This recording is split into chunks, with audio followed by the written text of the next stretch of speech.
This year, World Environment Day is observing the theme, Solutions to Plastic. Plastic is a threat to our Earth and its inhabitants. As our planet and environment choke on plastic, this day is a reminder that people's action for the mitigation of plastic pollution matters. The world is being inundated by one particular type of pollution, and that is plastic pollution. We have mountains of plastic waste lying and scattered across the globe. And that's why this year the theme for World Environment Day is Solution to Plastic Pollution. The impacts of reckless human consumption and production decisions has manifested its impact on environment, resulting in degradation of the environment, creating existential threat to the planet and life on it. Every year, 9 billion tons of plastic is produced on progressive basis. The challenge is to basically make both developing and developed countries. But developed countries are responsible for 80% of the historic emissions.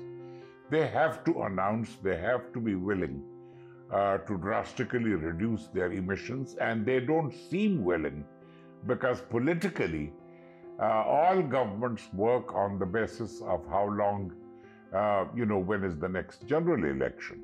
The situation cannot be improved suddenly, but with joint collaborative efforts, a lot can be achieved. It can be adopted as a business case. The consequences of global climate change that countries like Pakistan are facing. And not just Pakistan, this region, South Asia.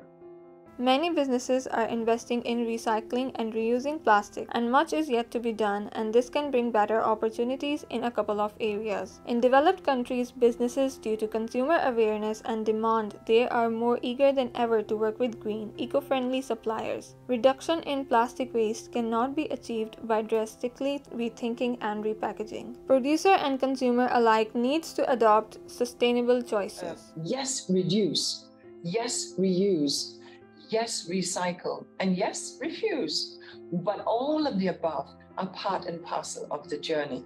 How plastic is affecting our environment and how just banning plastic won't be helpful. Circular economy is the way forward, and there is a need to review and consider the newer options of our workability. It has been addressing both economic and environmental challenges for many countries, and it can bring economic transformation for Pakistan as well. It tells us that we need to take all the lessons learned very seriously, but also build capacity and look for resources, both technical and otherwise, that will assist us in this polycrisis of the 21st century.